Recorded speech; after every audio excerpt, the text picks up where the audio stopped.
Okay, our next speaker is Alexei Beskidov of Chicago and Institute of Advanced Study. He's talking about the effect of intermittency on relative properties of solution to the Navier-Stokes equation.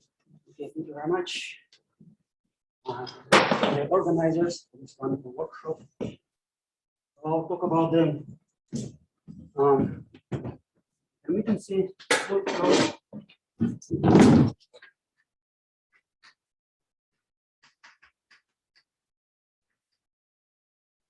And in the beginning, it's not even going to be important functions of vector fields, but at some point, we apply them to solutions of the Euler and Rios equations. You write them.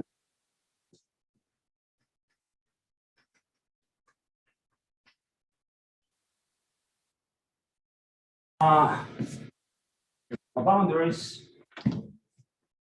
What is a torus?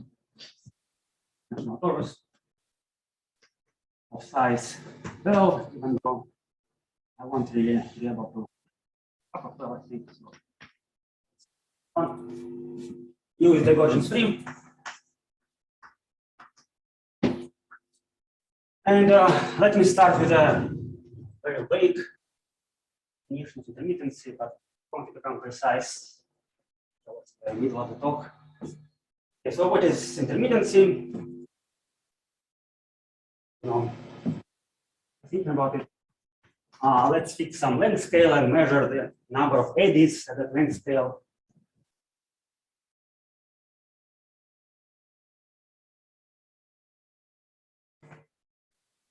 And you want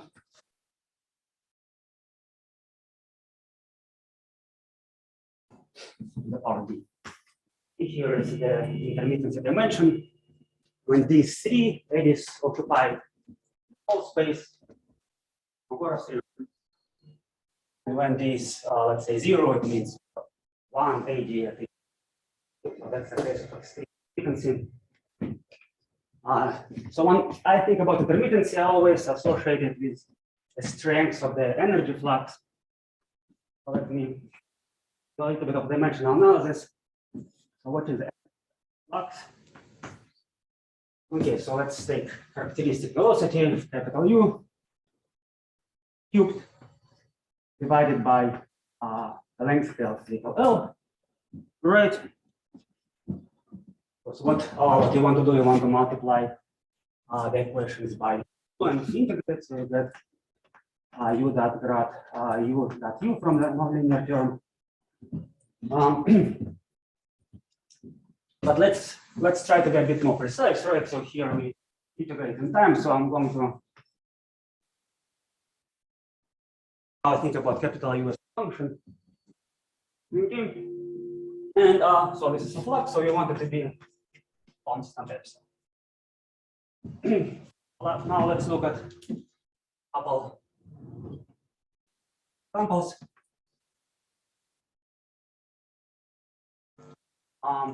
What is a Kolmogorov regime when edges occupy the whole space? So let's just think about sine. So each component is sine.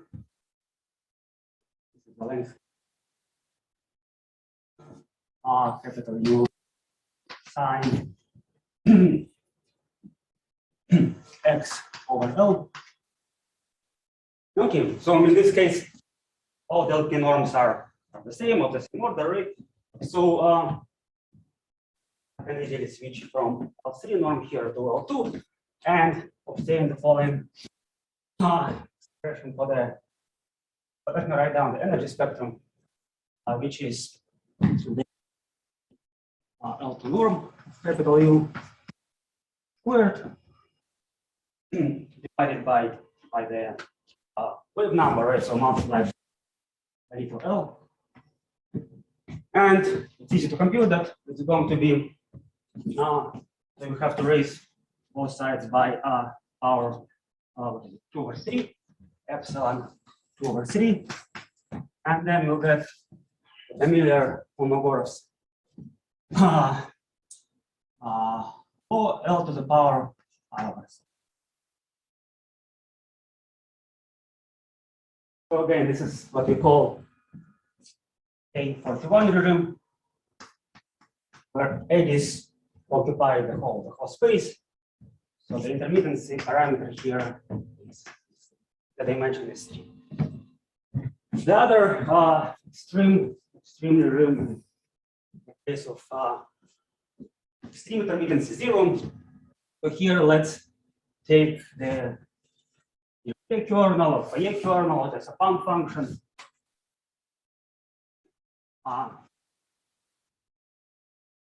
Which is kind of concentrated on the length scale L. Okay, so let me call it the Dirichlet kernel, so that it corresponds to frequency.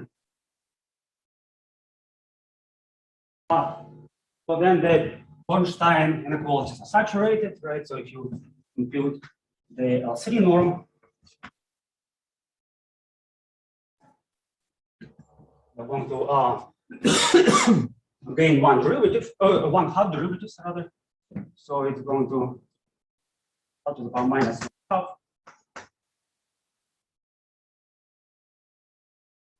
Look at the energy spectrum, so it's squared, so we are going to gain power 1. Right, so now the energy spectrum is going to be epsilon to the power 2/3 times L to the power A. So this is the base of extreme intermittency D0. And basically the point is here is that the flows with extreme intermittency maximize the energy. So if you, well, in this case, energy flux is fixed. In both cases, it's epsilon, but it can be achieved with much smaller energy in the case of extreme intermittency. Right? So much smaller energy can achieve the same flux. So the nonlinear term becomes stronger. Okay, so based on this heuristics, it makes sense to define the intermittency dimension as the saturation level of Bornstein inequalities. So this is going to be our first definition. Okay. So let's take U, the vector field U, and localize it in Fourier space by taking solution is some function Fourier support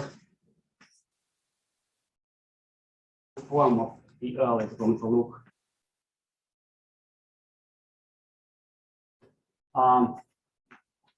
supported around frequency L minus 1. Okay. Inequalities tell us that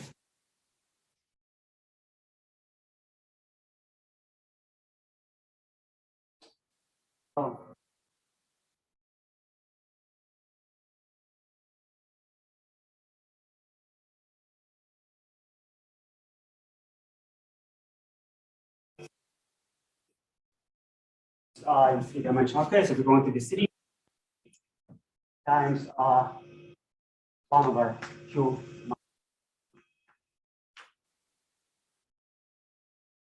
We are going to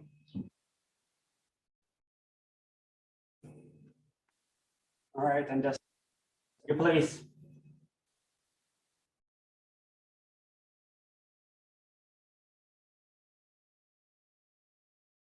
there.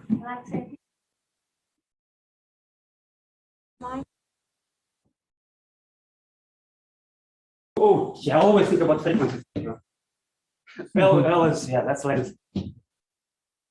3. So now these ID depends on the Q. Length of L. And that's going to be a third definition of the intermittency dimension. And we've been using it for quite a few years. Roman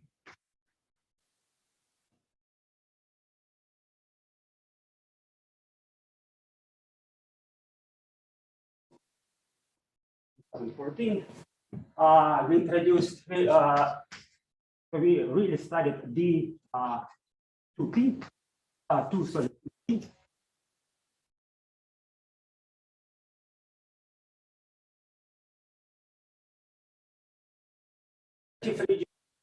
Edges, volumes, of the LP norms, flux, and time. So from now on, Roman is going to be S.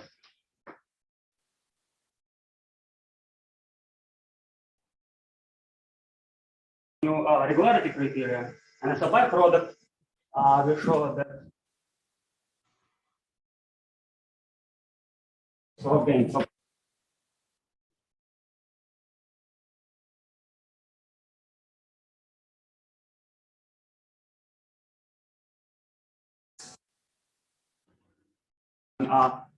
I/2, and the solution is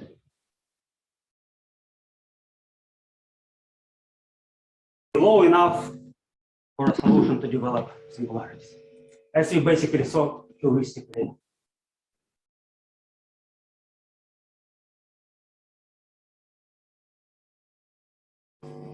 And actually, this result can get upgraded to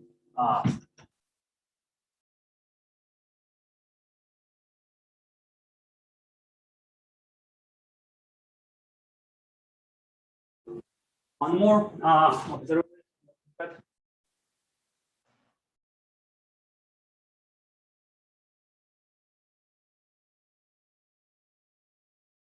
Latency or other vector fields to construct solutions that blow up in the largest critical.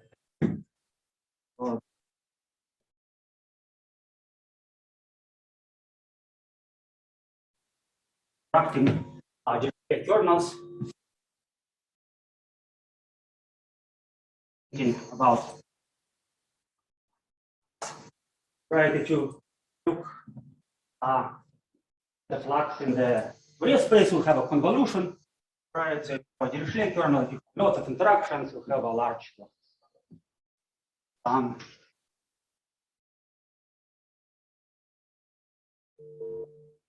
We constructed some Larry Hop solutions.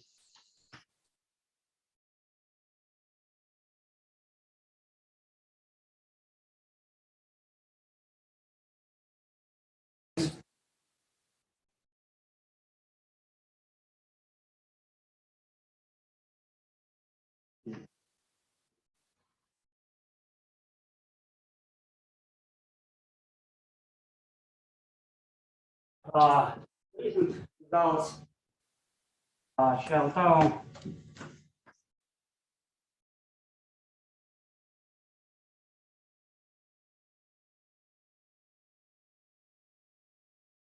similar type of constructions with optimal flux.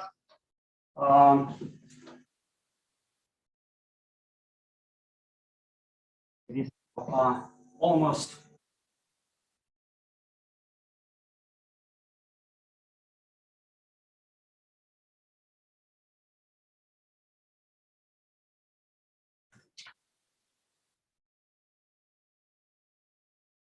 almost Larry Hop force.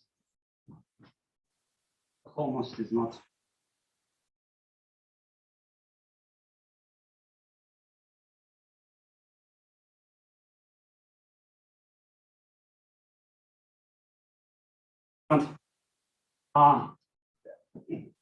Anomal dissipation. So the anomal dissipation comes actually from the nonlinear.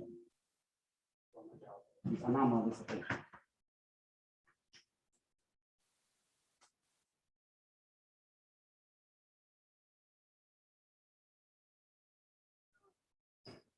So again, so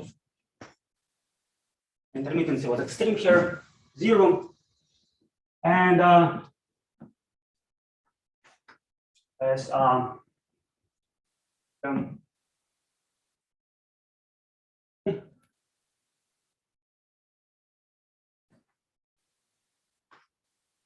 is Dallas and Euler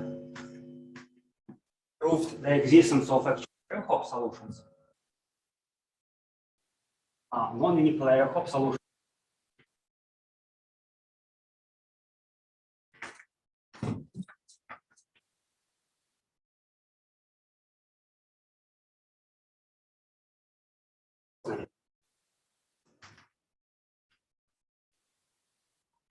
They're not dissipative, they're Helmholtz, and the force is really in the Helmholtz class. And again, if you think about the dimension, right? So the construction is based on the vortex. So you can basically cover it with finding a fixed number of bump functions. Intermittency is exactly zero.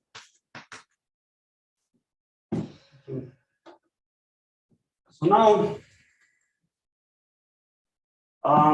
let me move to something a bit more recent. Can I use this blackboard or? Well, I'm worried about the online.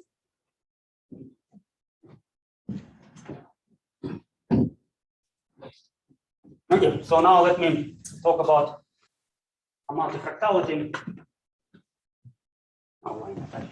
I'll stick to this. Okay, so this is going to be a recent development. Roman, I mean, it's been many years, but I think I finally assigned a year. We're almost done. Oh. Okay, so the definition that we used was quite satisfactory. It was convenient to do mathematics with it. But we wanted to talk to physicists. And if you open the book of Frisch, you're not going to see little projections, right? So the first thing we did, we decided, okay, let's rewrite everything in terms of velocity displacements. So now let's define delta L U to be velocity displacement U of x plus L minus U of x. And okay, so when I write velocity displacement, L here is going to be a vector, but later it's going to become a scalar. So I'll use the same L for the scalar, it's going to be clear. So we are going to take its magnitude, raise it to the power p, take average in all the angles, right? So the magnitude of L is going to be L. And then take your favorite average in space, space-time, ensemble average. You can recognize this as a structure function, is order structure function. So you want to see how it scales. You want to write it as a length scale L to the power of zeta p. So this is the scaling exponent of the definition. That's going to be the definition of zeta p. The definition of zeta p is the log base L of the average of delta L. So first, let me tell you a couple of things of this. For p here is a real number. Okay.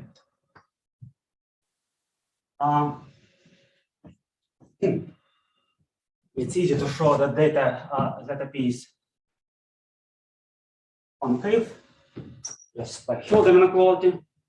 The domain is going to be denoted as the interval from p min to p max. Infinite outside of this interval. The endpoints might be included or might not be included depending on the situation. And zeta p goes through the origin. Okay? And it's infinity function, of course. It's infinity. So now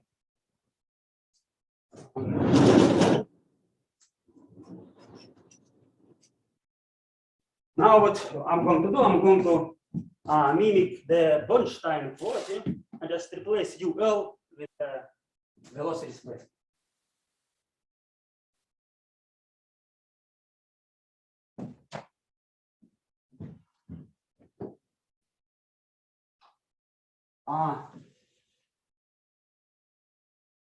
it's really going to be equivalent to the Bernstein inequality, but our starting point is the active volume. So let's call it IB dq. It's easy to memorize this formula. It's metric. So we take average of delta L u to the power p, everything to the power q, q minus p, divided by the average of delta L u to the power q, everything to the over q minus p. So this is the active volume. So volume occupied by eddies. And what is the dimension? Like I already written.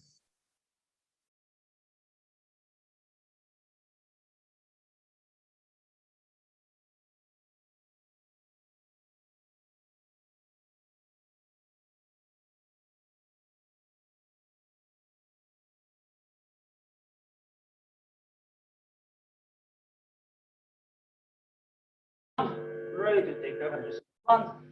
So the dimension is 3. That's homomorphic. I'm going to write it in a way such a Bernstein type.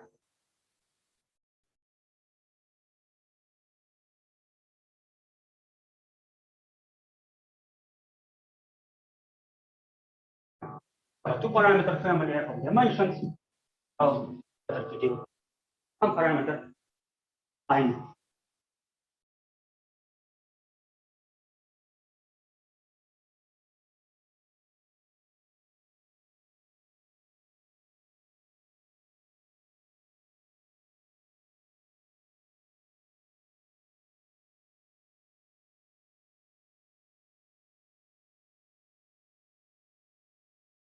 And correspond to the Helmholtz point.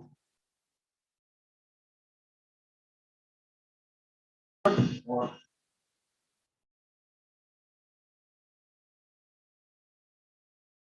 spectrum, right? I want to see the dimension based on the Helmholtz.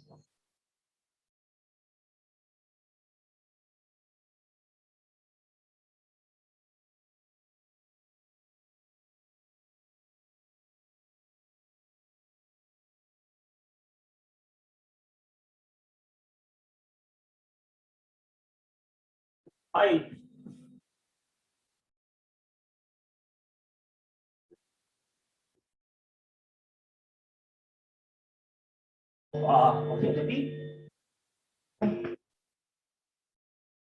P in P max.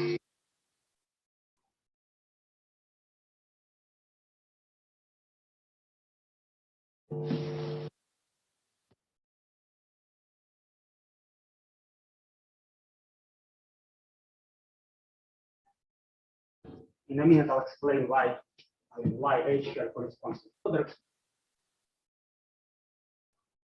For many years we see a connection between our DP antifractal spectrum, but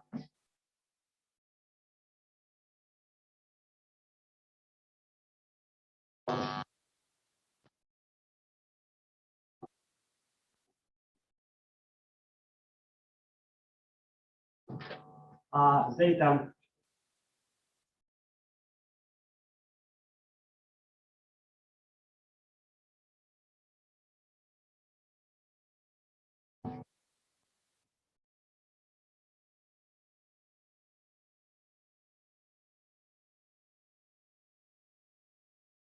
course when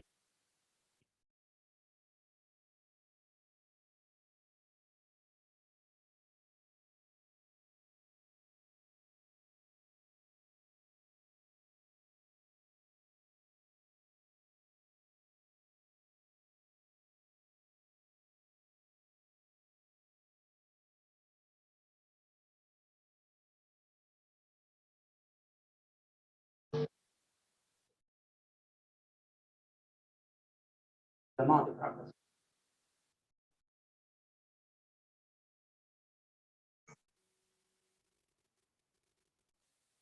point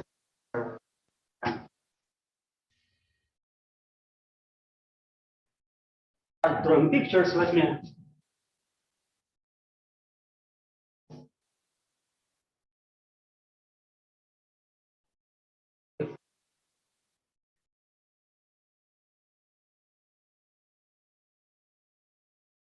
But A, P, and at this point it doesn't matter anymore. P and H are connected to the random transform. So let's take just a level set of basically as we want.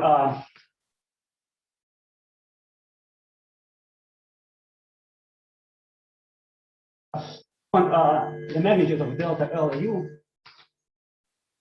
element other exponent is exactly H, and it's easy to actually estimate it. So again, you want to take all the averages.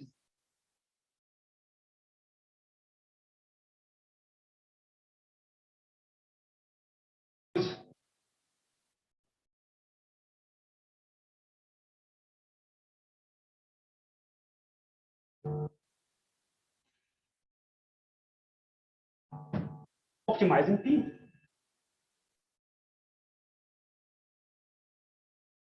We are getting, once you optimize in P, right? Everything up there.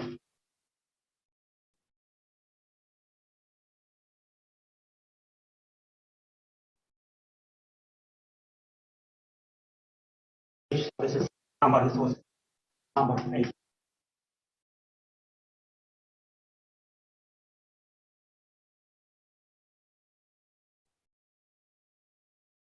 And now start talking about points. And the use of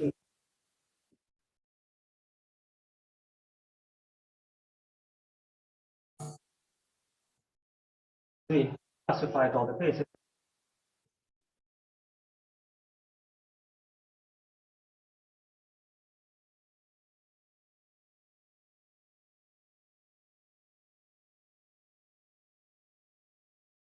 Thus, just basically the scales of horizontal x according to zeta.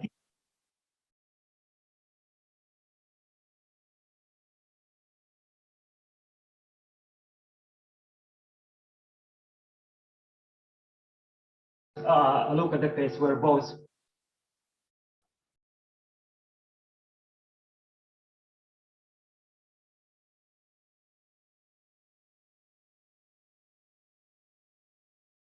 what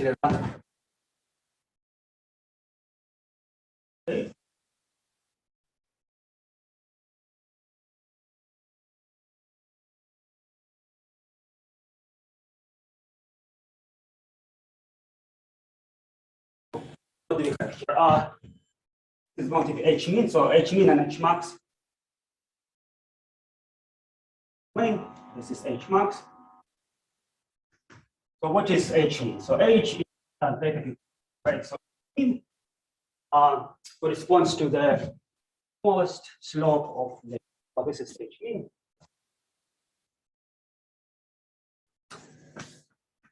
Okay, so now let's look at the maximum, right? So the slope of dh here is 0. So the inverse of Legendre transform is also Legendre transform, so it works that way around. Right, the slope here is 0, so it means this point corresponds to the origin on this picture. Right, the slope on this picture is zeta p prime 0, so this point is exactly zeta p. Just cannot.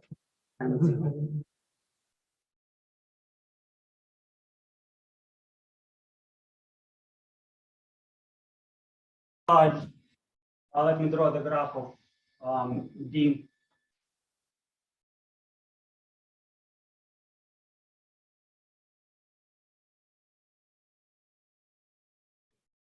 So the maximum occurs at the origin, right, at this point.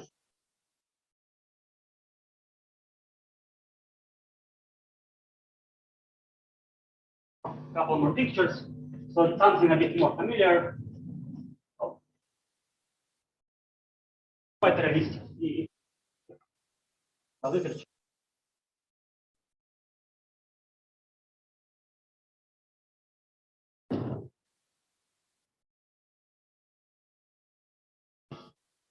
Look at homogeneous.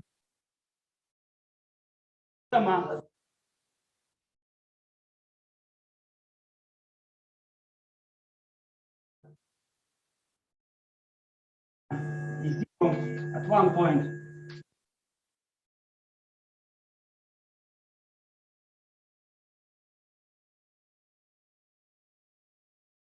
is where it is.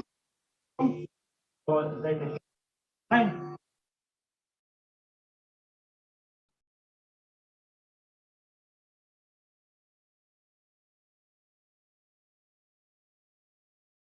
Integrand transform of this function to be supported at one point.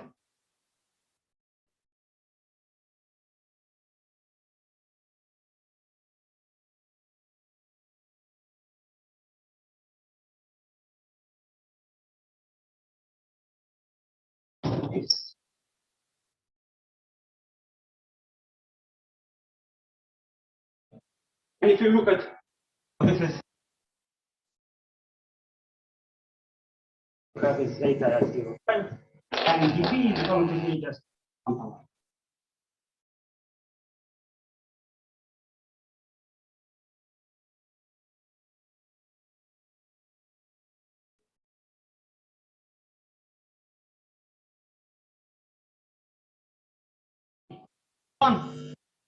one for fixed slope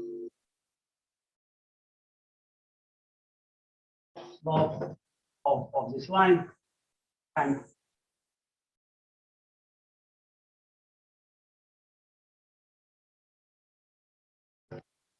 other one.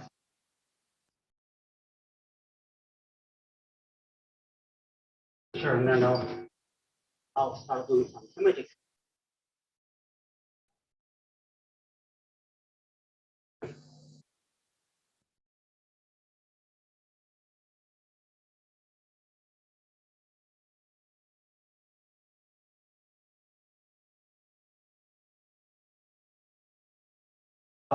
Something which is called the linearization.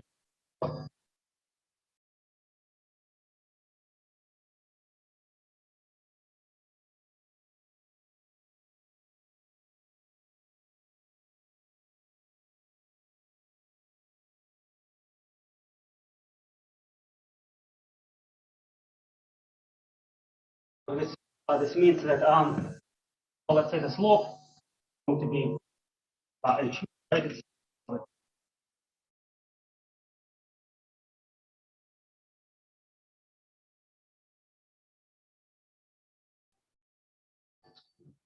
In this case,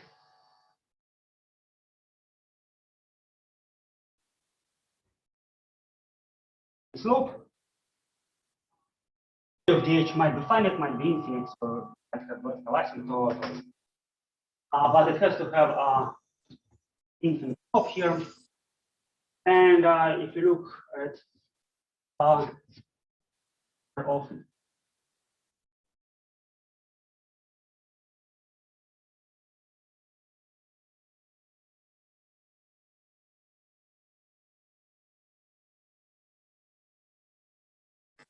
endpoint.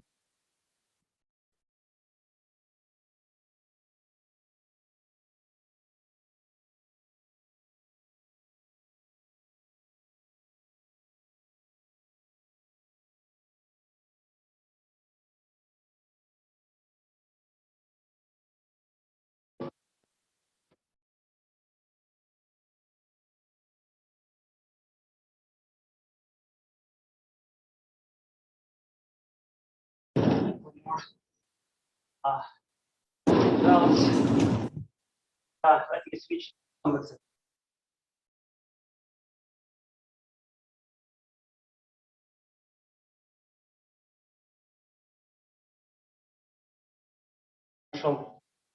order to construct non-unique solutions, the nonlinear term has to fight with the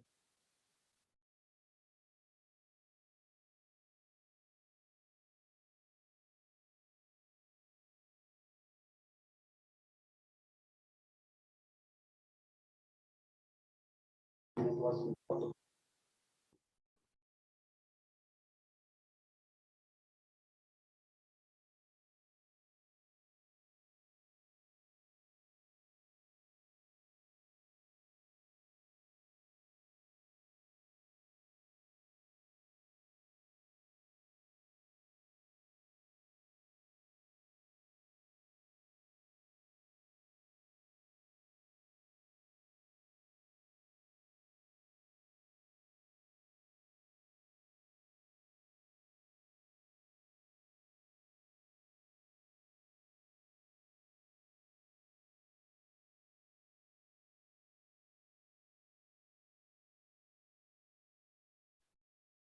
into very simple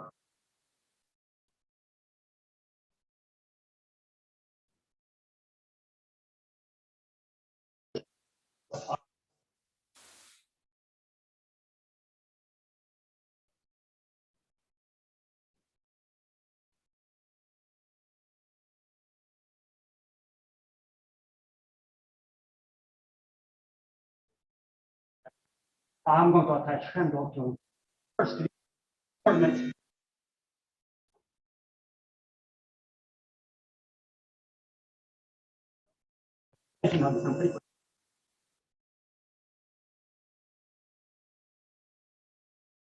So I'm going to attach next.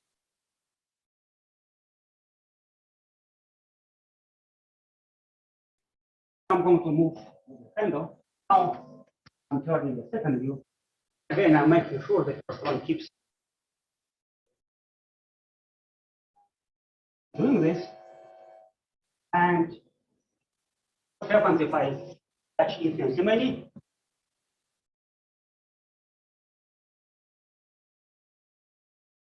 The handle will disappear.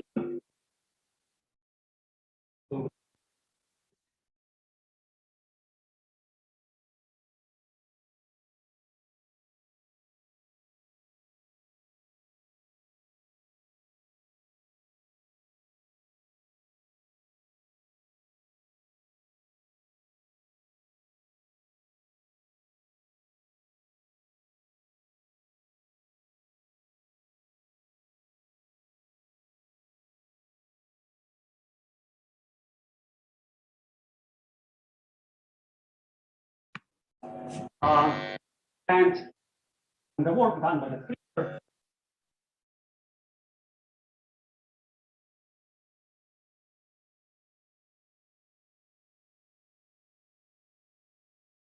space.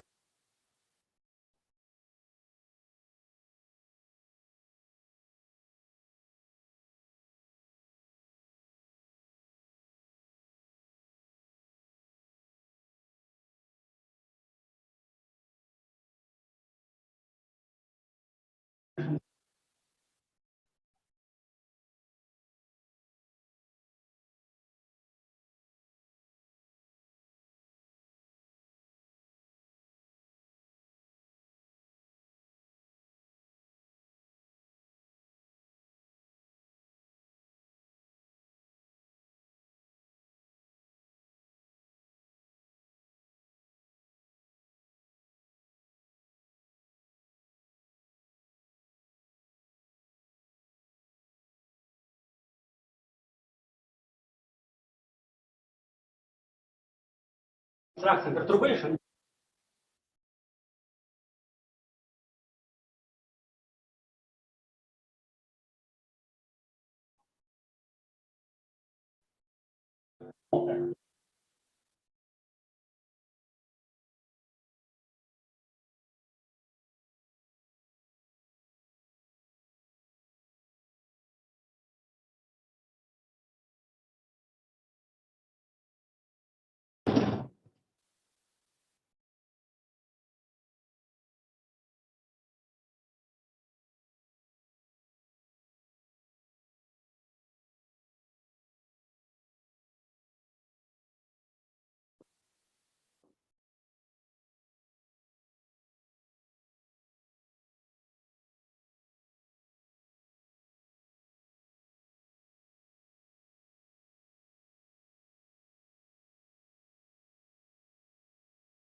Voice.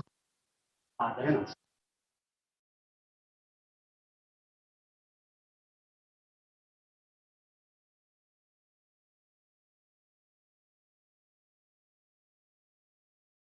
Trying to do is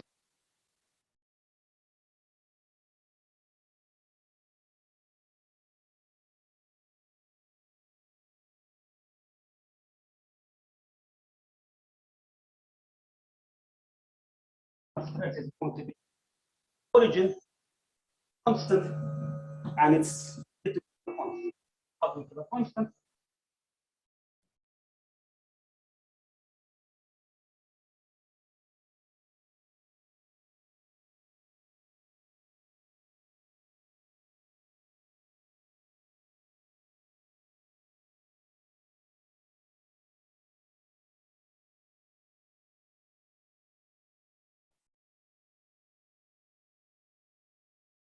and lambda.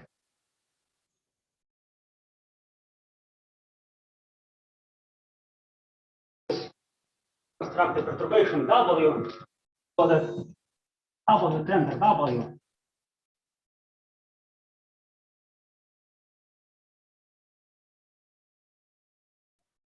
smaller.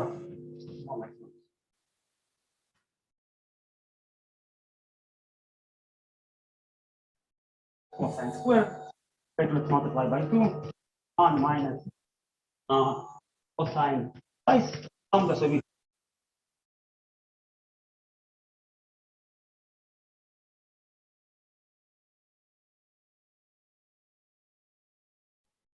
both sides by r, and we are pretty much done.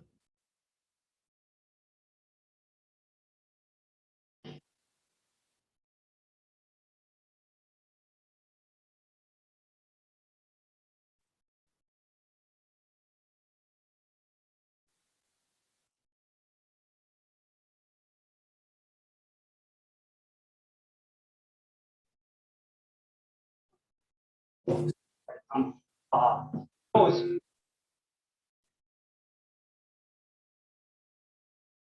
of capital W tensor, capital W, something constant. Tensor EK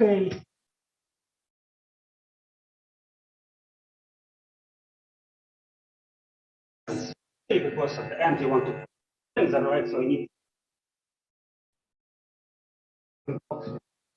property. And ideally, because I want to take the divergence, ideally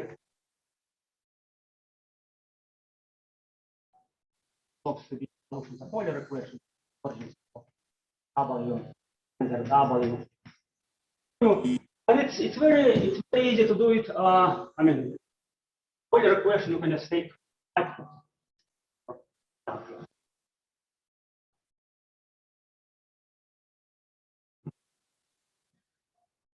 Euler, and they'll give you some non-trivial interruptions. So you can actually use pipe flows to keep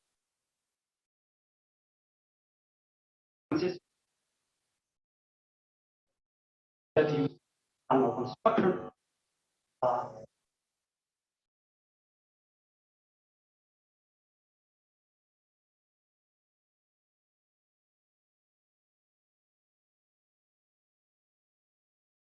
Very, very thin.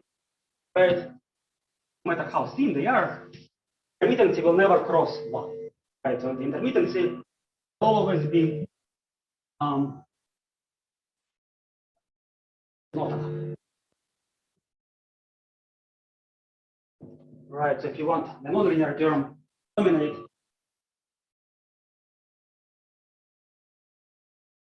yes, Buckmaster recall.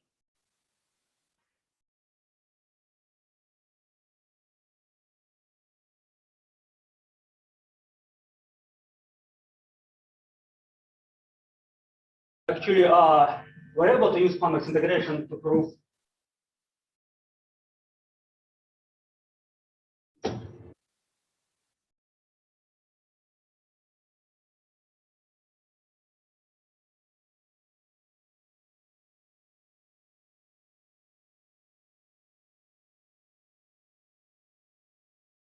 is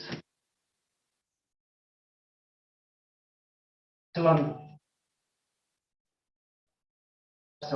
to be made about 1/100. So it's one of the things they had to do, they had to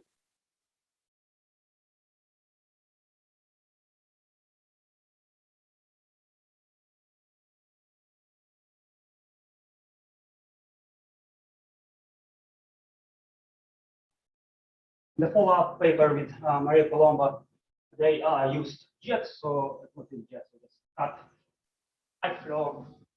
And of course, neither of them are exact solutions of Euler, so then one has to deal with a nonlinear term. So those building blocks travel.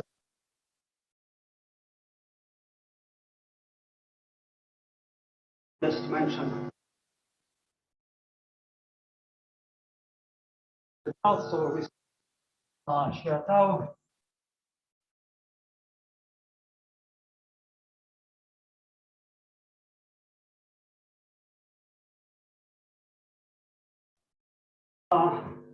We looked at the other end of vorticity regime. So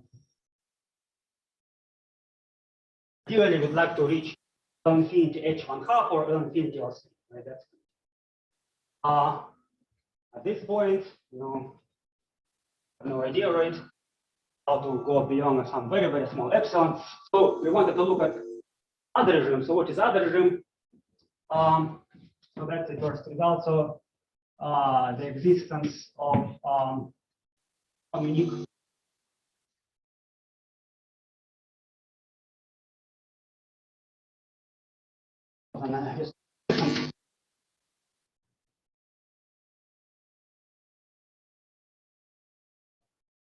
infinity of 2 negative element. Right?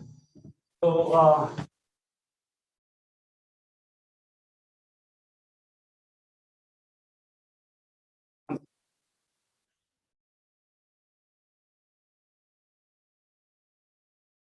space in all the dimensions. So starting from T and D. You can also cover the other.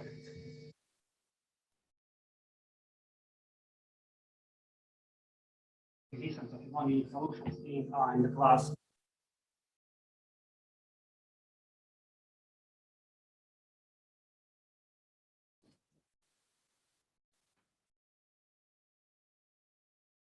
All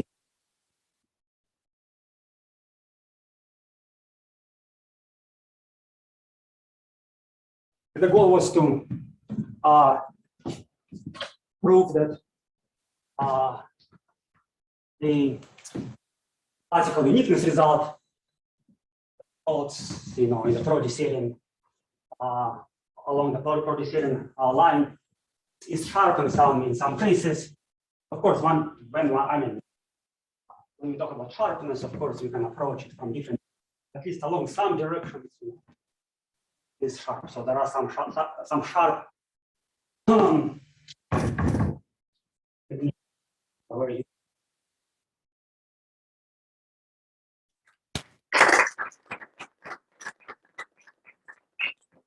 have plenty of time for questions.